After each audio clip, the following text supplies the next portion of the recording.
زهقت من البنزين والزحمة والصيانات والفلوس اللي عمال تصرفها على المواصلات.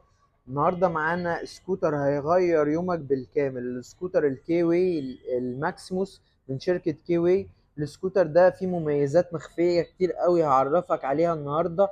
خليك متابع للفيديو واعمل سيف للفيديو لو عايز تشتري السكوتر ده عشان هتقدر ترجع له تاني عشان تشوف كل المميزات المخفية. أول حاجة بيجي بشكل هجومي جدا، كاوتش 12 120 يدي ثبات للسكوتر. السكوتر ده بيجي بإضاءة أمامية بالكامل LED وهنرجع لها تاني. السكوتر 3000 واط، موتور قوي جدا، بيجي بقوة 3000 واط، 2 مساعد أمامي و2 مساعد خلفي، فرامل أمامية وخلفية باكم، إضاءة خلفية LED بشكل جميل جدا، تحفة. السكوتر ده بيجي ببطارية ليثيوم بتمشيك حوالي 80 كيلو في الشحنة الواحدة، بطارية كبيرة هوريها لك يا صاحبي دلوقتي.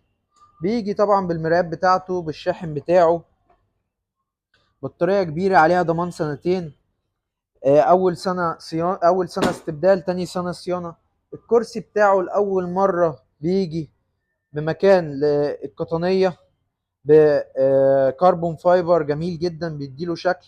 الكرسي بتاعه كبير، السكوتر حجمه كبير. السكوتر ده العداد بتاعه ديجيتال بالكامل. اول حاجه بتبقى موجوده في العداد الكيلومتر اللي ماشيه للسكوتر، النسبه بتاعه البطاريه. كده هو على البارك. اول ما تفتح اللوك، السكوتر ده 3 سرعات.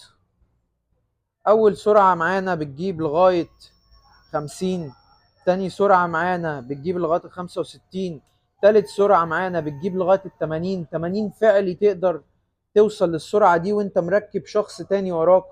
المكان لوحده تخزين للموبايل وشاحن موبايل، وحده التخزين كبيره جدا، مكان لو هتحط شنطه قدامك. السكوتر طبعا بيجي بريموت ومفتاح. السكوتر ده فيه انتظار اشارات، بينزل بمثبت سرعه. يعني دلوقتي لو احنا وصلنا لغايه مثلا سرعه 50 وعايز تفضل ماشي على السرعه ال 50، الزرار اللي هنا ده زرار مثبت سرعه، هيفضل ماشي لوحده على السرعه دي لغايه ما انت تدوس فرامل وتلغي مثبت السرعه. السكوتر ده بقى اللي مش متعودين عليه من اي سكوتر تاني نزل مصر، ان هو نازل برنجين تقدر تغير الوانهم